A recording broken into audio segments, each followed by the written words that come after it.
देख रहे हैं सुदर्शन न्यूज।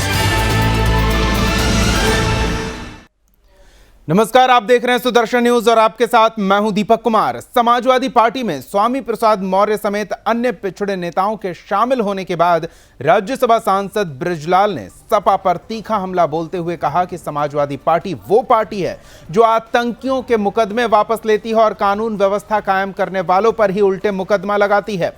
यूपी पुलिस के पूर्व डीजीपी और एटीएस के फाउंडर चीफ रहे बृजलाल ने अखिलेश यादव पर दलित विरोधी होने का आरोप लगाते हुए कहा कि सपा सरकार दलितों पर दमनात्मक कार्रवाई करती थी। बृजलाल से बात की हमारे सहयोगी रजत मिश्रा ने। उत्तर प्रदेश पुलिस के पूर्व डीजीपी और वर्तमान में राज्यसभा के सांसद बृजलाल जी इस समय हमारे साथ हैं। बीजेपी के बड़े दलित नेता हैं और लगातार देखिए जिस तरीके से अखिलेश यादव के ऊपर हमलावर होते रहे हैं, चाहे जितनी भी लॉ एंड ऑर्डर की बात हो या फिर आतंकवादियों के मुकदमे वापस लेने जैसी बात हो, सब इन्हीं के कार्यकाल की है। बृजलाल जी, भारी तादाद में ओबीसी समाज के, इवन दलित समाज के लोगों को टिकट दिया है। अखिलेश यादव कह रहे हैं कि चाहे जितना टिकट दे ले, जीतने वाली समाजवादी पार्टी ही है। जो लिस्ट जारी हुई है उसमें 60% सीट ओबीसी और दलित को दी गई है और दलितों का ये सम्मान हुआ। एक सामान्य सीट से बरेली में एक दलित प्रत्याशी को टिकट दिया गया है। तो जो सम्मान भारतीय जनता पार्टी में दलितों का हुआ है, ओबीसी का हुआ है, सब समाज का हुआ है, वो किसी पार्टी ने किया। और अखिलेश यादव जी तो सबसे बड़ा दलित विरोधी पार्टी अगर रही है तो समाजवादी पार्टी, वो पार्टी जो बाबा साहब का अपमान करती है। स्वामी प्रसाद मौर्य अपने को अम्बेडकरवादी कहते हैं, शर्म आनी चाहिए। यही समाजवादी पार्टी 5 सितंबर 2016 को बाबा साहब को लैंड माफिया कहा था। अखिलेश ताली बजा रहे थे, आजम खां बाबा साहब को लैंड माफिया बता रहा था। ये वो पार्टी है जितने दलित अधिकारी कर्मचारी को अपने कार्यकाल में अपमानित करके पदोन्नत किया। जो थानाध्यक्ष रहा वहीं हवलदार बना दिया गया, जो चीफ इंजीनियर था उसको वहीं एग्जीक्यूटिव इंजीनियर बना दिया गया। तो जो अपमान समाजवादी पार्टी ने दलितों का किया है वो किसी ने किया है और दलित कभी ये अपमान नहीं भूलेगा। दलित महापुरुषों के नाम पर जिले थे, उसको रातों रात आकर के उस पर कालिक पोत दिया गया, नाम बदल दिए गए।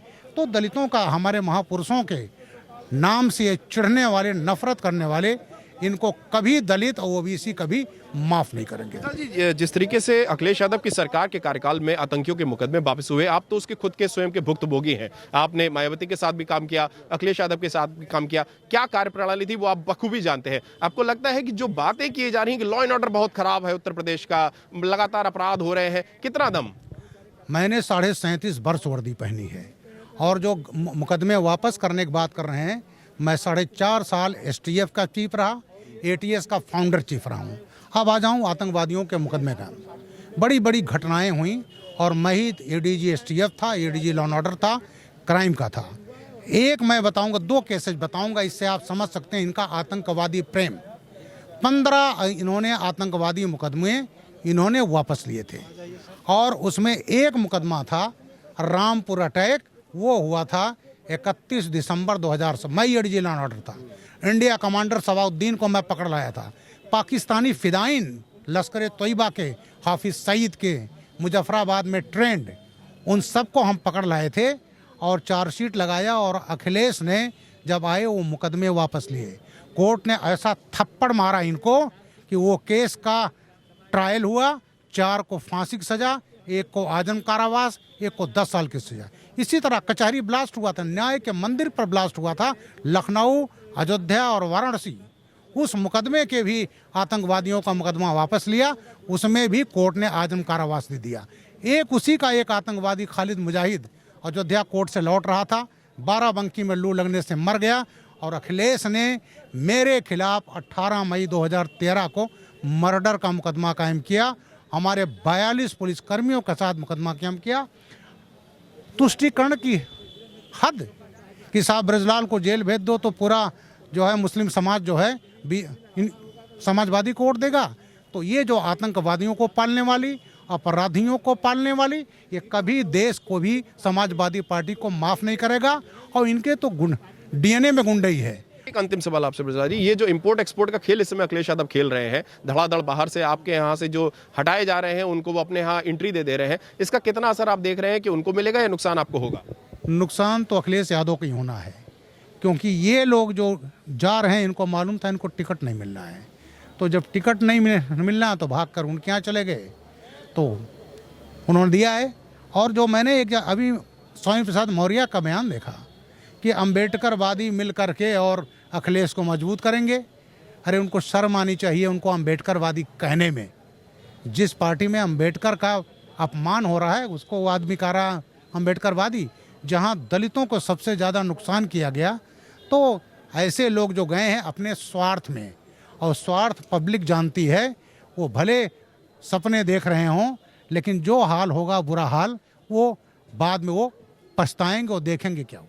शुक्रिया बात करने के लिए। आप थे बृजलाल जी, राज्यसभा के सदस्य हैं, और कुल मिला के बृजलाल जी ने स्पष्ट किया है कि जो इंपोर्ट एक्सपोर्ट का खेल इस समय खेला जा रहा है अखिलेश यादव की तरफ से, समाजवादी पार्टी की तरफ से, उससे उनको नुकसान ही होगा। कैमरा पर्सन सुशील अवस्थी के साथ रजत मिश्रा, सुदर्शन न्यूज, लखनऊ। तो बीजेपी से सांसद बृजलाल यादव सीधे खुलकर हमला बोल रहे हैं समाजवादी पार्टी पर। बढ़ते हैं आगे, इधर अखिलेश यादव द्वारा भीम आर्मी को सपा गठबंधन में शामिल न करने के बाद सुबह सपा अध्यक्ष ओम प्रकाश राजभर ने भी अपनी प्रतिक्रिया दी है।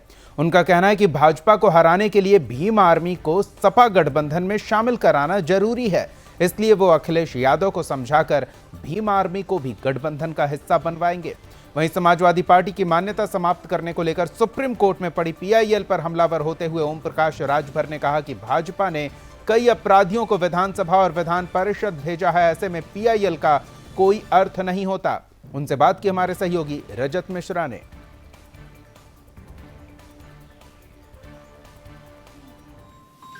भाजपा के राष्ट्रीय अध्यक्ष ओम प्रकाश राजभर जी साथ में हैं इस समय। राजभर साहब, सुप्रीम कोर्ट में एक पीआईएल दाखिल की गई है और ये कहा गया है कि समाजवादी पार्टी की मान्यता इस बात पे निरस्त कर दी जाए कि समाजवादी पार्टी ने एक गैंगस्टर को टिकट दिया है।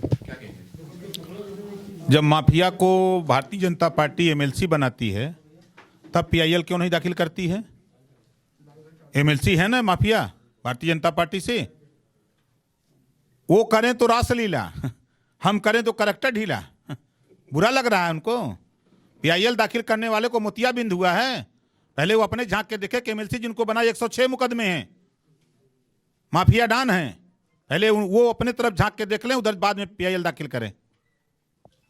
जिस तरीके से भीम आर्मी के चीफ जो है उन्होंने कहा कि हमारा जो गठबंधन है वो अब नहीं होगा, आप लोगों ने नो एंट्री का बोर्ड भी लगा दिया है, तो नो एंट्री का बोर्ड सिर्फ समाजवादी पार्टी के कार्यालय पर है कि आपके कार्यालय पर भी है?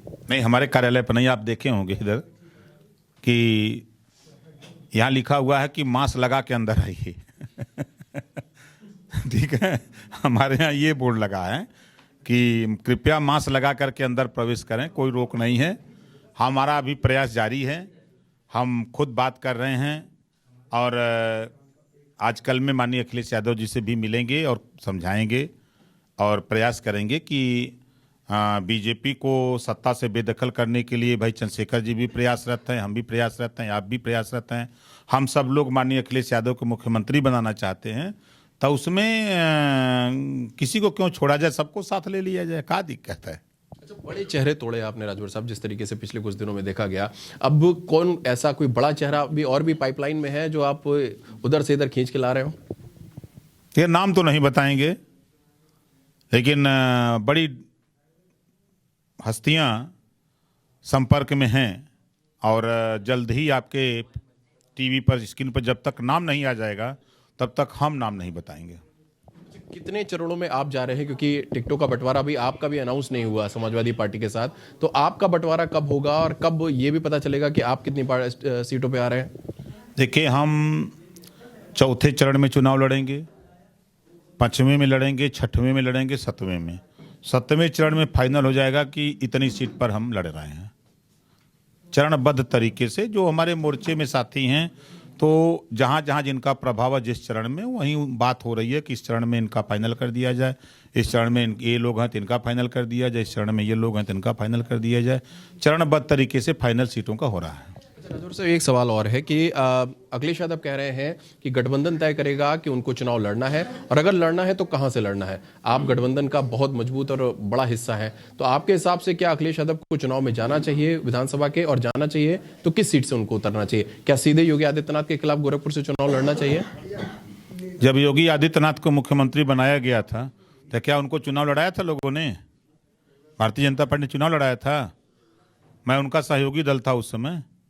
वो उत्तराखंड से लाए, वो उत्तराखंडी को बना दिए मुख्यमंत्री, और जो केशव मौर्य जिसको मुख्यमंत्री बनना था उसको शिखंडी बना के खड़ा कर दिया। खड़ा रहते हैं।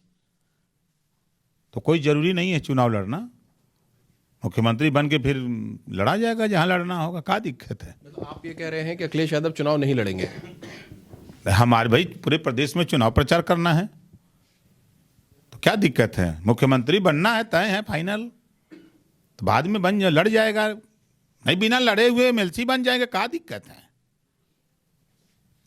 शुक्रिया बात करने का। आप थे ओम प्रकाश राजभर, जिनके मुताबिक अखिलेश यादव चुनाव लड़ेंगे या नहीं ये अभी तय नहीं है, लेकिन ये जरूर है कि सत्ता में समाजवादी पार्टी और उनका गठबंधन वापस आ रहा है। जहां तक सुभाषपा की बात है, तीसरे और चौथे चरण के बाद से सुभाषपा चुनाव में सही से उतरेगी, और उसके बाद साफ होगा कि किन किन सीटों पर ओम प्रकाश राजभर और उनकी पार्टी चुनाव लड़ेगी।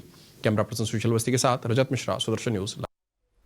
तो ओम प्रकाश राजभर साफ तौर पर मान रहे हैं कि समाजवादी पार्टी प्रमुख अखिलेश यादव ही मुख्यमंत्री बनेंगे, लेकिन ये भी कह रहे हैं कि उसके लिए बीजेपी के सभी विरोधी दलों को एकजुट होकर चुनाव में उतरना होगा। बढ़ते हैं आगे, बात करते हैं उत्तर प्रदेश के महोबा की, जहां प्रबुद्ध वर्ग सम्मेलन का आयोजन किया गया।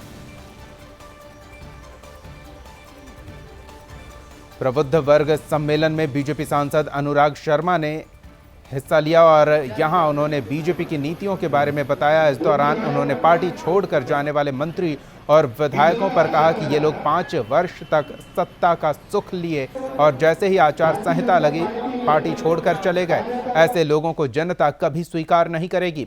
उन्होंने कहा कि बबुआ जब सत्ता में थे तब गन्ना किसानों को भुगतान नहीं होता था, बल्कि सपा बसपा सरकार का गन्ना का बकाया भुगतान था।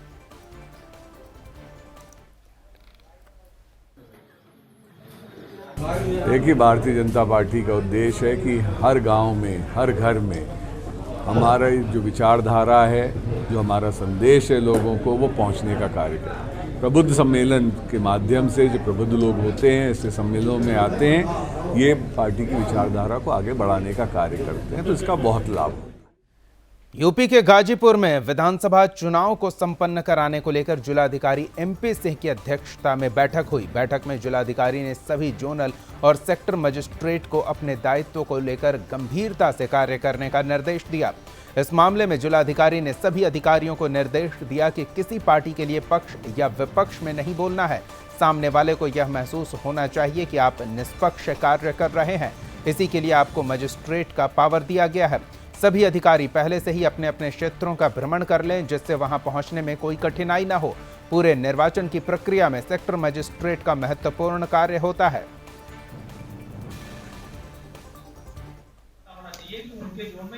चुनाव के दौरान कोविड-19 जो प्रोटोकॉल्स हैं उसे ध्यान में रखा जाएगा। हम हर मतदान केंद्रों पर कोविड हेल्प की स्थापना करेंगे। हमारे जो भी मतदान कार्मिक होंगे, हमारा पूरा प्रयास है कि इस निर्वाचन प्रक्रिया में संलग्न हमारे सारे अधिकारियों कर्मचारियों का 100% फुल्ली वैक्सीनेटेड हों। वो लोग जिन्हें सेकेंड डोज ना लगा है उन्हें हम सेकेंड डोज का टीका लगवा रहे हैं। जिनका सेकेंड डोज का टीका लग चुका है और बूस्टर डोज का समय हो चुका है उन्हें हम बूस्टर डोज भी लगवा रहे हैं। फुल्ली वैक्सीनेटेड करके हम उनको निर्वाचन के लिए भेजेंगे। इसके अलावा सैनिटाइजर, मास्क और फेस शील्ड की भी व्यवस्था हम करा रहे हैं, जिससे हमारे मतदान कार्मिक और मतदान प्रक्रिया से जुड़े हुए सारे अधिकारी कोविड से अपने को सुरक्षित रखें। उत्तर प्रदेश के चित्रकूट में पुलिस अधीक्षक के निर्देशन में आगामी विधानसभा चुनाव को सकुशल संपन्न कराने को लेकर कार्रवाई की जा रही है। क्षेत्राधिकारी सुबोध गौतम के नेतृत्व में सीआरपीएफ कंपनी के साथ थाना बरगढ़ के ग्रामों में भ्रमण कर एरिया डोमिनेशन किया गया। इस दौरान आम जनमानस से कोविड-19 के नियमों का पालन करते हुए निर्भीक, निष्पक्ष एवं स्वतंत्र रूप से मतदान करने की अपील की गई। सीआरपीएफ कंपनी के कंपनी कमांडर धीरेन्द्र कुमार, प्रभारी निरीक्षक बरगढ़ शिवमूर्त यादव और अन्य अधिकारी साथ में मौजूद रहे।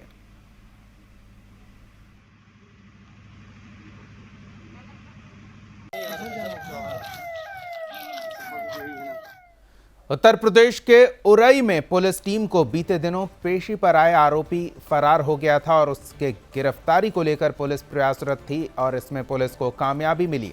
पुलिस ने फरार आरोपी को गिरफ्तार कर लिया, साथ ही उसको आश्रय देने वाले 2 अन्य को कालपी के जंगल से गिरफ्तार करने में सफलता मिली है। पुलिस को एक अवैध तमंचा और कारतूस भी मिला है। इस मामले में पुलिस अधीक्षक रवि कुमार ने बताया कि आरोपी के ऊपर 2 दर्जन से अधिक मुकदमे दर्ज हैं। गिरफ्तारी करने वाली टीम में कालपी एसएचओ और प्रभारी सर्विलांस सेल भी शामिल रही।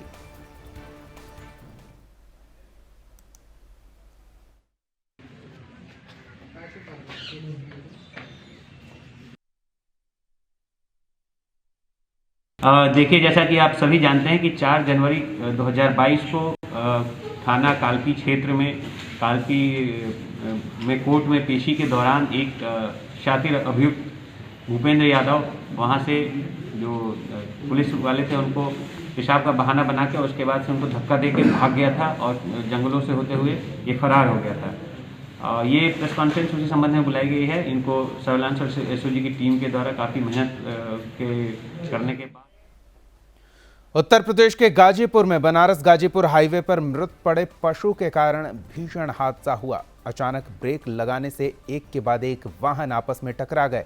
वहीं किनारे खड़े 2 बाइक और 3 साइकिल सवार भी चपेट में आ गए। हादसे में 10 लोग घायल हुए, जिसमें 3 का पैर टूट गया है। हाईवे पर अतरसुबा के पास सड़क पर काली रंग की गाय मृत पड़ी थी। अंधेरे में अचानक सामने वाले वाहन ने अपना नियंत्रण खो दिया। हादसे के बाद मौके पर चीख पुकार मच गई। पुलिस ने मौके पर पहुंचकर सभी घायलों को जिला अस्पताल पहुंचाया। सभी की स्थिति खतरे से बाहर बताई जा रही है।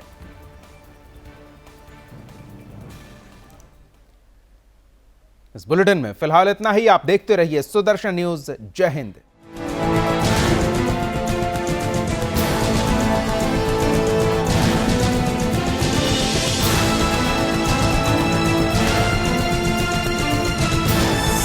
आप देख रहे हैं सुदर्शन न्यूज।